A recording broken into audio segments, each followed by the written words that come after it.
Welcome! We're going to walk through everything you need to know to manage your urinary catheter and drainage bags, all from the comfort of your own home. Our goal here is to give you clear, practical steps so you can handle your care with total confidence. Okay, let's just start by saying it out loud. Managing a catheter, especially when it's new, can feel like a lot. You've got new equipment, a new routine, and it is perfectly okay to feel a little bit overwhelmed by it all. But here's the good news. It really doesn't have to be that complicated, I promise. Once you have the right info and get into a steady routine, you can absolutely handle this. You've got this. And that is exactly why we're here today. We're going to break it all down, piece by piece, so you have a simple, step-by-step guide to follow for managing everything safely. All right, so let's dive in. Before we even get to the how-to, we need to understand the why. And the biggest why behind all of this is preventing the #1 risk, which is something called a CAUTI. So, what in the world is a CAUTI? Well, it stands for Catheter-Associated Urinary Tract Infection. You can think of it like this. Germs can sometimes use the catheter as a little highway to get into your urinary system, and that can cause an infection. Our main goal is to put up a roadblock, and good hygiene is how we do it. So how do you know if an infection might be starting? Well, your body sends out warning signs. Think of this as your personal checklist. Are you feeling feverish? Is there any new pain? Take a look at your urine. Does it look cloudy or have a strong smell? These are all signals to pay attention to. And that brings us to the most powerful tool you have for stopping a CAUTI before it even starts, a simple daily cleaning routine.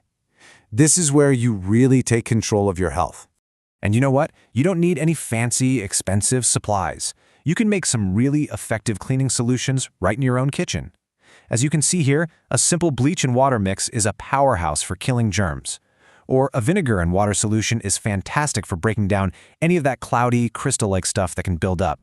All right, let's walk through the cleaning process. It's pretty easy. First things first, always wash your hands. Then, after you empty the bag and give it a quick rinse with regular water, you'll pour in your cleaning solution.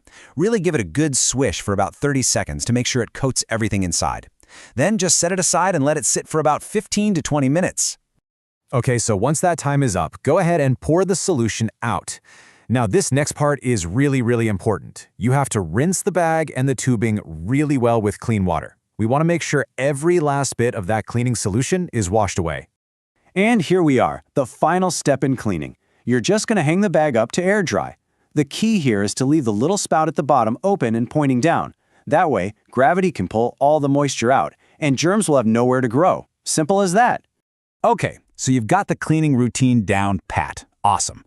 Now let's talk about something else you'll do pretty regularly, safely switching between your different drainage bags. You know, like going from your smaller daytime bag to the bigger one you use overnight. And here's what they typically look like. The smaller one is your leg bag. It's more discreet and lets you move around easily during the day. The larger one is your night bag. It can hold a lot more, so you don't have to worry about waking up to empty it. So, how do you make the switch? It's a straightforward process. First, get all your supplies ready to go. Then, wash your hands, empty the bag you're taking off, and maybe place a towel underneath just in case of any drips. The trick is to gently pinch the catheter tube closed to stop the flow, then use a little twisting motion to disconnect the old bag. Okay, everybody, listen up, because this is the single most important part of the whole process. This is our big infection prevention step. Before you connect anything new, you have to take a fresh alcohol pad and scrub the tip of your catheter and the connector on the new clean bag. We want that connection to be as sterile as possible. Once both ends are clean, you just connect the new bag with that same firm twist until it feels secure. You don't want any leaks. Get it situated so it's comfortable, and what's the very last step? You guessed it, wash your hands one more time. Now, in a perfect world, everything would always work perfectly. But in the real world, sometimes little hiccups happen. So let's talk about a couple of the most common issues you might run into and the super quick ways to fix them. Let's say you look down and you notice urine isn't flowing into your bag.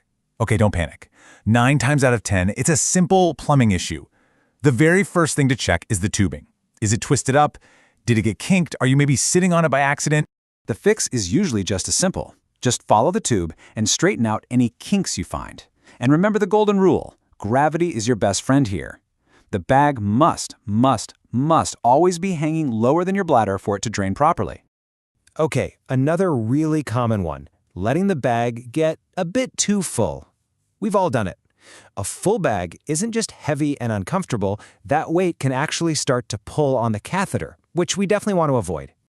So, a great habit to get into is just emptying the bag when it looks about half or maybe 2/3 full. It's a small, proactive thing you can do throughout the day that prevents leaks and stops any of that uncomfortable pulling. It's just safer and more comfortable all around. And finally, let's talk about something that's incredibly important. We've covered the quick fixes, but now we need to be crystal clear on the signs that mean you should stop troubleshooting and pick up the phone to call your doctor or nurse. These here are your red flags. If your catheter accidentally comes out, don't try to fix it yourself, call. If you spike a fever, see blood, or anything that looks like sand in your urine, call. If you have any of those CAUTI symptoms we talked about earlier, you call. And honestly, even if you just have questions or feel unsure, it is always better to be safe and make that call. And that's really it. By understanding these key steps, how to clean, how to switch bags, how to fix those little problems, and when to ask for help, you are totally equipped to manage your own care. This isn't just about a list of rules. It's about giving you the knowledge and the power to take control of your health and to live well. You can do this.